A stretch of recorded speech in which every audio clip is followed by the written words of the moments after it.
Daje nañu dajewaat. C'est des instructions de la hiérarchie. C'est des instructions de la hiérarchie. Donc la hiérarchie, en plus d'entraver la liberté d'aller et de revenir des citoyens, entrave maintenant la liberté de culte. Non, l'ordre n'est pas légal. C'est de base. La Constitution dit que j'ai le droit de culte. La Constitution dit que j'ai le droit d'aller prier. Donc, un ordre ne peut pas violer la Constitution. Le commandement ne tire sa légitimité que de la loi. Il n'y a pas de... En droit administratif, on parle d'ordre manifestement illégal. Ce n'est pas tout ordre qui est illégal. Donc, quand un ordre est illégal, vous, en tant que police, vous avez le droit de l'exécuter. Ce n'est pas tout ordre qu'on exécute de manière normale. Et cet ordre, manifestement, flagramment, c'est illégal. Mais je ne vous en veux pas, vous faites votre travail, c'était au moment de. Et c'est à cela que notre République est république. L'effectif nous occupe. N'est-ce pas? Ah, ñu ngi leen di gërëm en tout cas. wax ni Sénégal yëpp fii dara moo jàpp ndax liggéey nañu yëpp. tu n'auras pas de son quand ça va sortir. mais di wax Sénégal yëpp su dee suñu xam nag kenn dañu war a dem en tant que jullit waaye nee nañu amuñu sañ-sañu dem julli ci moom.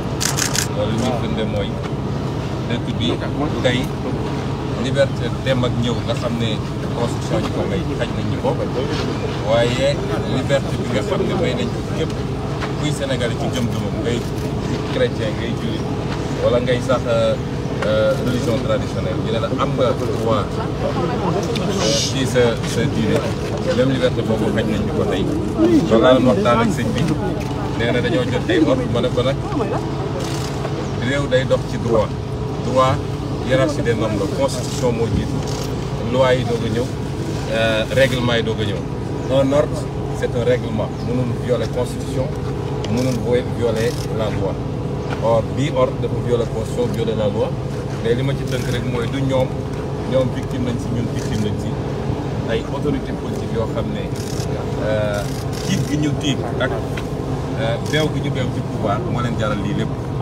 malheureusement il y a des gens qui sont obligés de faire le travail et qui sont pas forcément d'accord et nous en sommes tous victimes tey àdduna yëpp gis na li xew lii mooy le régime de Macky Sall je vous remercie.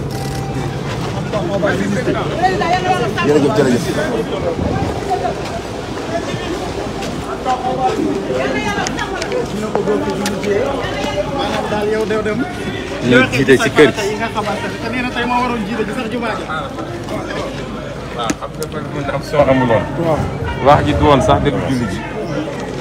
ndax gis ngeen tey ni ko sañsee daanaka su ma demoon xam naa ne imaam bi day wàcc jox ma ko nee nañu tey amuñu droit dem julli ji loolu nag garaaw la ci.